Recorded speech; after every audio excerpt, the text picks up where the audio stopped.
देखिए, बिना नीति सिद्धांत का अगर कोई अलायंस बनता है सिर्फ सत्ता पर काबिज होने के लिए, जनता के पैसों की लूट करने के लिए, तो ऐसी स्थितियां बार बार होती हैं। यहाँ इस बात पर चर्चा नहीं हो रही है कि जनता के लिए हम क्या करेंगे, कॉमन मिनिमम प्रोग्राम क्या होगा, कैसे अच्छी योजनाएं लाकर समाज के अंतिम पायदान पर खड़े व्यक्ति का भला हो। यहाँ चर्चा हो रही है कि कौन कितने ज्यादा सीटों पर कब्जा करेगा, और उसको लेकर इनका गतिरोध अभी भी जारी है। एनडीए और इंडी का आप फर्क देख सकते हैं। हम लोगों ने ना सिर्फ अलायंस स्टिच कर लिया, बल्कि अब तक 77 सीटों पर उम्मीदवारों की घोषणा कर दी। 4 सीटों पर भी आज या कल में उम्मीदवारों की घोषणा हो जाएगी, और उनके यहां तो अभी तक अलायंस का खाका तैयार नहीं हुआ। और तो राजद ने इन्हें अपनी औकात दिखा दी। राजद ने कहा कि हमारे पार्टी के विधायक इनके तरह बिकने के लिए कलकत्ता नहीं जाते हैं। यानी अभी से इनमें जो छीछा लेदर करने वाली स्थिति है वो हो गई। वो सिर्फ सीटों के कारण, जनहित नहीं, स्वहित इनके लिए सर्वोपरि है।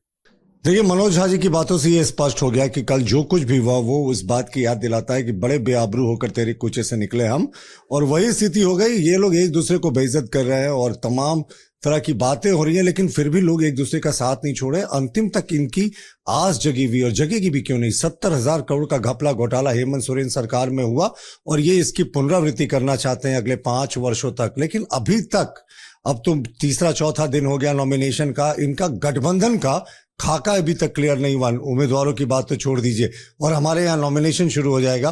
तो ये इनके नजरिए और हमारे नजरिए का फर्क है। हम लोगों ने पंच प्रण, किस तरीके से 5 प्रणों के जरिए जनता की सेवा करेंगे, उसकी भी घोषणा कर दी। लेकिन इनके यहाँ कुछ नहीं साहब, सिर्फ सीटों के लिए मारामारी है। मनोज झा जी को थोड़ा फैक्चुअली करेक्ट कर लेना चाहिए। इंडी अलायंस की जो नींव है वो जदयू ने रखी थी, नीतीश कुमार जी ने रखी थी। पटना में पहली बैठक हुई थी, राजद तो उसमें बाद में शामिल हुआ था। तो जाहिर तौर पर जिस शिशु को इन्होंने जन्म दिया, उस झारखंड में 5 वर्षों तक उस शिशु का इन्होंने क्या हाल कर दिया, हाल बेहाल कर दिया साहब। भूख, बीमारी, स्वास्थ्य सेवाएं बेहाल, जिधर देखें स्कैम। इनका कॉमन मिनिमम प्रोग्राम 5 वर्षों तक सिर्फ लूट था।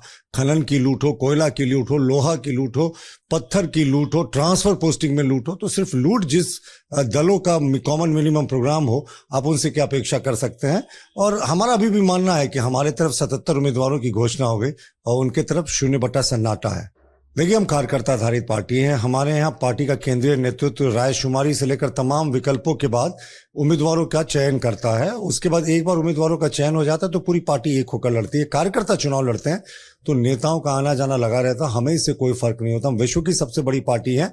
जो जा रहे हैं उनको हमारी नसीहत होगी कि इस बार जहां जा रहे हैं कुछ दिन वहां रह लीजिएगा साहब, इस तरह चुनाव के समय भागदौड़ ना करें। See, this was bound to happen with the India Alliance in Jharkhand.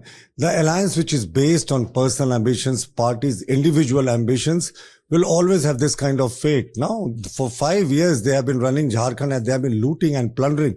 There have been allegations of 70,000 crore corruption against the Hemant Soren government, and still they have not formed any common minimum program in the last 5 years.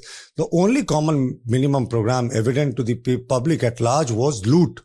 There was loot in stones, there was loot in mountains, there was loot in rampant loot in mining, there was rampant loot in transfer postings, there was rampant loot in coal illegal transportation. So that has been their common minimum program for the last 5 years. And for them, it is not important ki which party gets how many seats. Their important, paramount importance is ki how much share do we get in this loot kitty. So this is bound to happen, and RJD has shown Jharkhand Mukti Morcha what is likely to happen.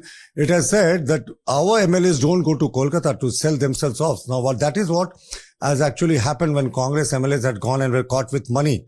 Incidentally, one of the MLAs who had gone to jail is now an honorable minister in this government. So this is what the Jharkhand Alliance is all about. Well, this is ridiculous. This reminds me of that phrase, "Hate I win tells you lose." Now, they are going to fight 18 seats tooth and nail against their own alliance partners, and they're going to support the alliance in 62 seats. What kind of logic is this? And see the irony of the situation. RJD, which had opposed Jharkhand, now is in the same alliance with Jharkhand Mukti Morcha, which had seemingly fought for the Jharkhand agitation, and Congress is also in the alliance, which had bought the Jharkhand agitation for 3 crore rupees during the Narasimha Rao government. But it's very evident that you can't just have a friendly fight in 18 seats and support the same alliance on other seats. So this is like, people have been very aware of what have been the wrongdoings of the alliance, and now the alliance stands exposed in front of the eyes of the Jharkhand. नया शादी है। हाँ, हर गरीब घर की नई दुल्हन को JMM सोने का सिक्का देने वाली थी। तुमको मिला? नहीं मिला। हमको भी नहीं मिला। हमें तो नहीं मिला। आपको मिला क्या? इन्हें तो सोने का सिक्का नहीं मिला, आपको मिला क्या? thefollowup.in. Like, share, and subscribe. www.thefollowup.in